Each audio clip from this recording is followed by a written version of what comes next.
Hello friends, this is Dr. Pankaj Kumar, and in this sessions we will be talking about male reproductive system. And in case of male reproductive system, the very first things which I would like to discuss with you, that is regarding testis, right? And the spermatogenesis. So these are the two things what you are looking for in this section of the male reproductive system, right? So first things, you know very well that the primary sex organ for male reproductive system, what we call it is a pair of testes. But of course, there are some secondary sexual organ as well, and these are primarily the ducts. Okay, for instance, the rete testis, the vasa efferentia, the epidermis, the vas deferens, ejaculatory ducts, and finally the urethra. So these are the structures that is primarily the male reproductive system. You can see in the diagram also.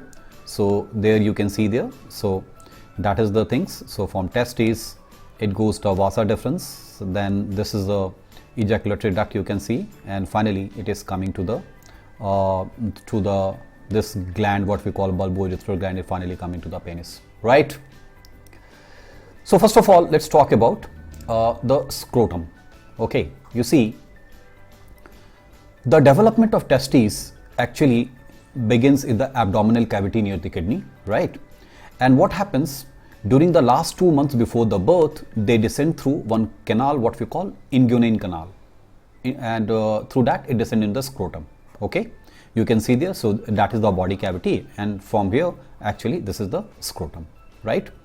And why the testis is outside the body cavity? Because for the spermatogenesis 2 degrees less temperature is required from the body cavity. So that's why the testis is actually descending down, right? Now what happens if you see a scrotum? So that is nothing but it's an extra abdominal pouch that is divided into 2 parts, and each part containing one particular testis. Now this scrotum is actually held together what we call cremaster muscles. So this is the cremaster muscles. Okay, so what happens, cremaster muscles controls the very position. Very interestingly, during cold season, what happens that the abdominal cavity, the scrotum is placed nearer to the abdominal cavity, while cremaster muscle pulling it up. But during the hotter or during the warm period, what happens that it loosened it so that it can go away from the body cavity. So that's why it also helps in the regulation of the temperature. There is one condition what we call cryptorchidism. So here what happens, you see that the testis fails to descend to the cavity. Okay, so when it fails to descend to the cavity, what will happen? That it has to grow along with the body temperature, and when it will grow along with the body temperature, so naturally the process of spermatogenesis will not happen. Okay, in that condition what happens? The person will remain sterile. Okay, and this condition is primarily called as a azoospermic. Okay, so this is about the scrotum, right? Let's come to the spermatic cord. Now what happens that the proximal portion of the vasa deferens, right, that is a component of the spermatic cord. Okay, so its serosal covering, that is tunica vaginalis, is an extension of the peritoneum, and spermatic cord itself consists of these things what we call vasa deferens, testicular arteries and veins, lymph vessels, testicular, and cremaster muscles. So these are the part of the spermatic cord, and right now I told you the very role of spermatic cord. Actually it somewhat not only holds the scrotum, but also it regulates the very temperature by just pulling it or pulling down depending upon the requirement. Okay, now let's come to testes. We know very well these are the paired, smooth, pinkish and oval structure. They are present within the scrotum, right? Testes are surrounded by 3 distinct layers. Okay, and what are they? So they are what we call tunica vaginalis, tunica albuginea, and tunica vasculosa. Okay, so we can see all these things in the diagram as well, right? For instance, you see there, this is the tunica vasculosa, that is the structure, right? And the outer structure, this is what we call tunica albuginea. Okay, and this particular structure, that is coming here, the inner side, what we call tunica vaginalis. Okay. So what happens, tunica vaginalis is a serosus membrane that has a both parietal as well as thin visceral layer. Okay. And below the tunica vaginalis, what we see, tunica albuginea, a tough white dense connective tissue covering the testis itself. So these are the three layers that is primarily going to act as a protective layer for testis. Okay. Now what happens that tunica albuginea invaginates to form septa, and that divide the testis into 300 to 400 structure called lobules. Okay. And within the lobules, what we see that a sperm develop in a structure called seminiferous tubules, because you see seminiferous tubules is the unit for what we can say for the formation of the sperms. Okay. And another thing, what we call tunica vasculosus, is the inner lining of the lobules having network of blood capillaries, and each lobule is going to have 2 to 3 seminiferous tubules, right? So as I told you, seminiferous tubules are structural and functional unit of testes, right? And the total number of seminiferous tubules in each testis is about 750 to 1000. Okay. Now within them there is a one cell, what we call Leydig cell or interstitial cells, that is located within the tubules, and that is responsible for the formation of male hormone, what we call testosterone. There is one more, Sertoli cells are located within the tubules, right? And their function is to nourish, regulate the developing sperms.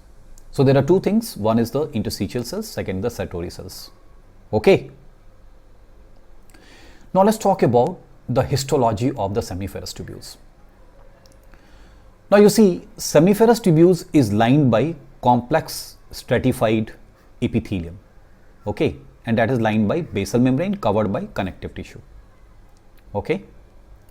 So you can see there, this is the basal lamina, right? Now the spermatogonia and the nuclei of Sertoli cells lie on the basal membrane. Okay. So again we can see there, this is the Sertoli cells that is lie on the basal membrane. Spermatogonia form the sperm through the very process what we call spermatogenesis, and spermatogenic cells divide by mitosis, and this is followed by meiosis to form the gamete. Okay. Eventually it mature into sperm by the process what we call spermiogenesis. Okay. Now between the seminiferous tubules, what happens, there are some endocrine cells, right? And this is what we call Leydig cells, and they are responsible for the formation of testosterone hormone. And we know very well that testosterone hormone is responsible for the formation of secondary sexual characters, right?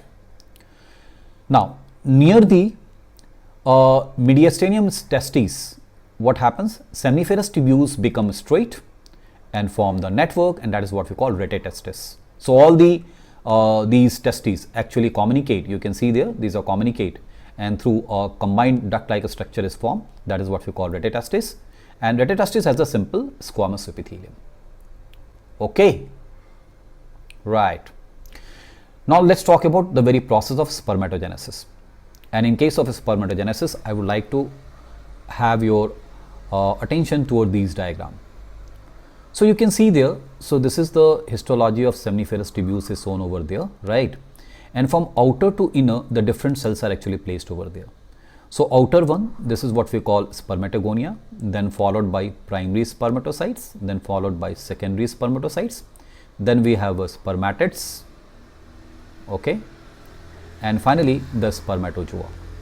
Okay.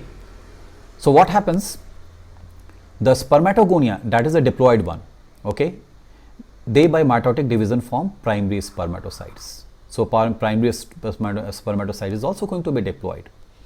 Later secondary spermatocytes is formed by the meiosis 1, okay, and at the end meiosis 2, what happens, spermatids are formed. Okay. So what happens, all these cells during the very process of spermatogenesis actually remain connected by what we call cytoplasmic bridge, okay, until they form a mature spermatozoa. So the very process you can see over here also. So this is a spermatogonium. By meiosis it form primary spermatocytes, that is diploid. Now it is going to form by meiosis 1 secondary spermatocytes, and at the end of meiosis 2 spermatid is formed. Okay. Now a spermatid by the very process of spermiogenesis is actually developed into mature spermatozoa. Okay. So let's see spermiogenesis. Now in case of spermiogenesis, what happens? It is the development of sperm from the spermatid, right? So in this process, the development is going to occur with the help of Sertoli cells. So Sertoli cells provide the support, nutrition to the dividing cells of spermatogenesis. They are also called nurse cells.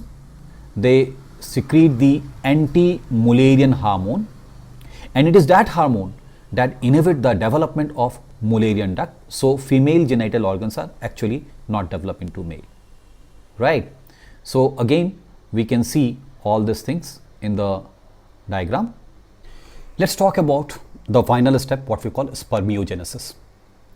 So in case of spermiogenesis, what will happen? That the spermatids is going to develop into spermatozoa, and in the process, actually it is the Sertoli cells that participate. Sertoli cells helps in the maturation of the sperms.